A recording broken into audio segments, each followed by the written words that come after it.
Ang utos ng Diyos sa atin ay huwag gumanti. Tama? Yes. Huwag po tayo maghiganti. O huwag natin paghigantihan yung taong nakagawa sa atin ng kamalian. Sapagkat kung maghihiganti tayo,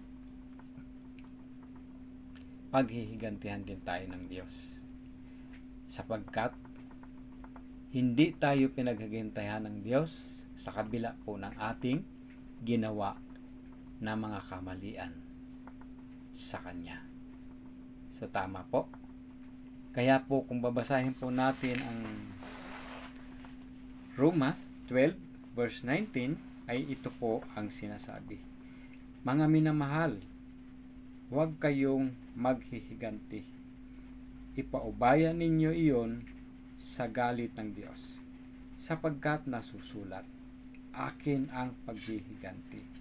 Ako ang gaganti, sabi ng Panginoon.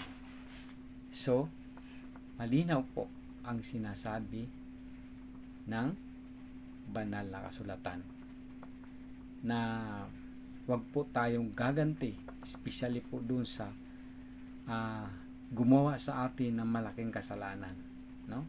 Yung sisiraan tayo o anumang bagay na ginawa sa atin, no?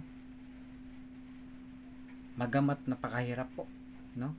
Sapagkat masakit, no? Masasaktan po tayo, parang gusto natin kainin yung tao, parang gusto natin kainin ang buhay. Subalit sa Diyos po natin sabihin, no?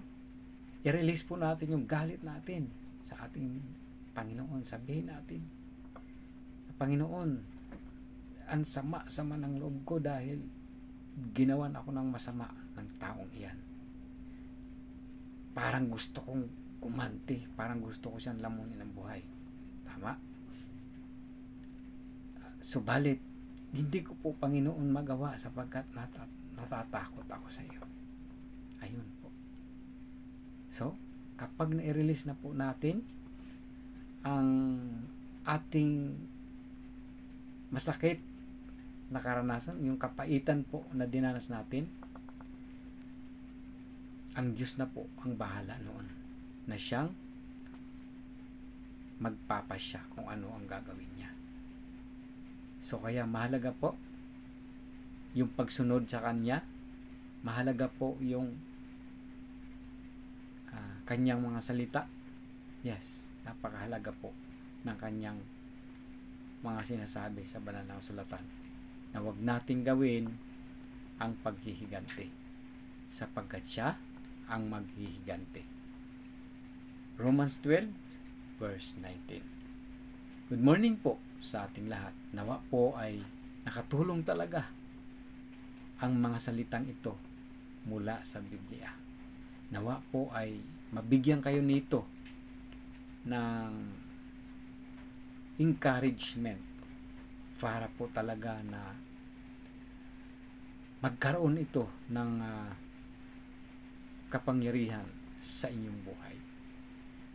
So, good morning again. Nawa po ay napagpalang ito sa inyong mga buhay. God bless you po.